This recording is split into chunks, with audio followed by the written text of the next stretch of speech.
유하! 안녕하세요.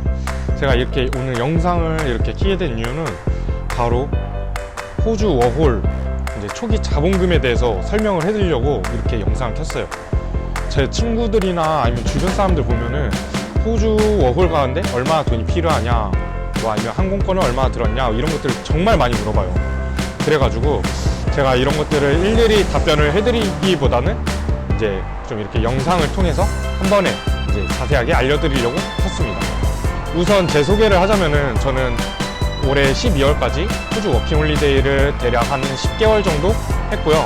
그 다음에 이제 12월에 현재는 이렇게 보시다시피 미국에서 촬영을 하고 있습니다.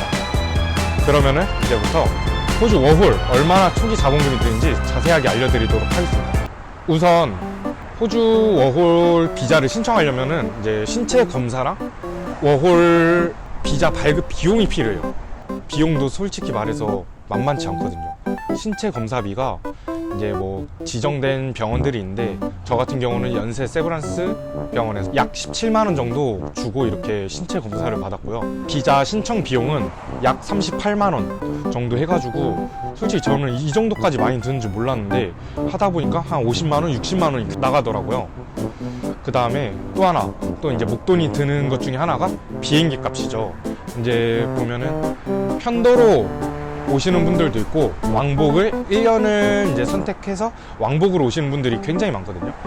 그러면 저 같은 경우는 편도로 왔다가 이제 계속 편도로 여행을 다니고 있는데 왕복으로 오게 되면은 좀 중간에 돌아가고 싶거나 아니면 한국에 무슨 일이 있어서 돌아가야 됐을 때 리스크가 잡혀있기 때문에 좀 저는 왕복으로 해서 비행기표를 끊고 오는 거는 살짝 비추해드리는 편이고, 편도로 해가지고 언제든 내가 연장을 하거나 아니면 빨리 돌아가고 싶을 때 비행기를 바로바로 사는 게 그게 좀 더 좋은 이제 방법이라고 생각을 합니다.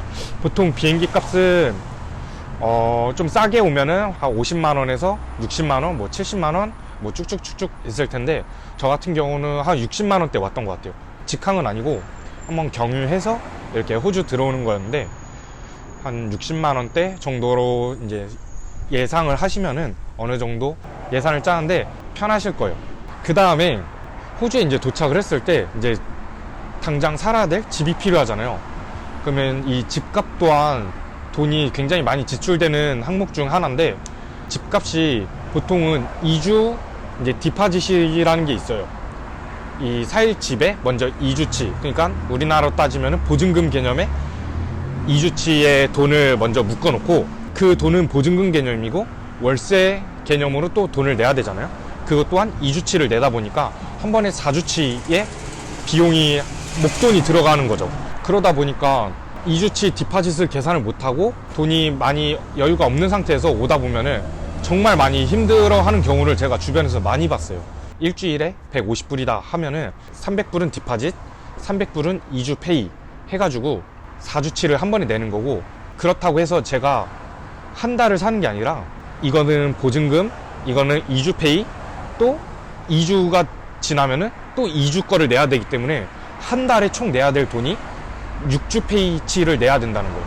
이거를 좀 잘 알아두고 가면은 조금 더 예산을 뭐 활용하는 데 있어서 좀 더 계산이 이제 수월해질 것 같아요.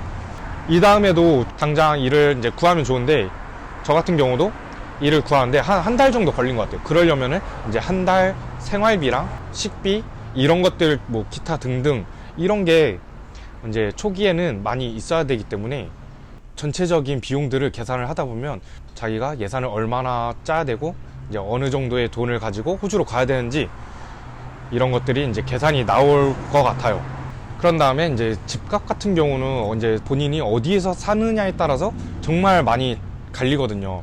저 같은 경우는 그 시티 외곽 지역에서 살았거든요. 한 20분 정도 거리에서 살았는데 그런 지역 같은 경우는 일주일에 뭐 120불에서 뭐 130불 정도 이 정도의 가격이 형성돼 있다면 이제 시티 완전 내부로 갈수록 뭐 150불, 160불, 뭐 180불 이렇게까지도 이제 가격대가 형성이 돼 있고, 또한 3인 1실을 쓰냐 아니면은 2인 1실을 쓰냐 아니면은 혼자서 독방을 쓰냐에 따라서 집값이 정말 가격 편차가 많이 나요.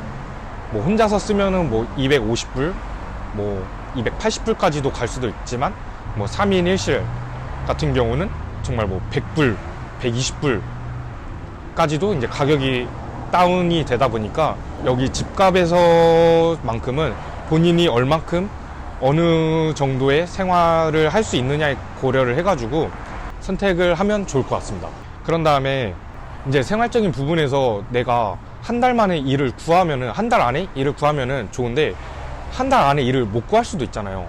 그렇기 때문에 초기 자본금을 넉넉히는 2달치는 가져와야 조금은 그래도 어느 정도 안정적인 상태에서 원활하게 일을 구할 수가 있다고 저는 생각을 합니다. 일을 구하는 데 있어서는 또 한인잡 또는 오지잡 아니면 뭐 일본잡 뭐 여러 가지 잡들이 있을 텐데, 또 이런 일적인 부분에 관해서는 제가 또 다음 영상에서 이렇게 자세히 이렇게 설명을 해 드릴 텐데요.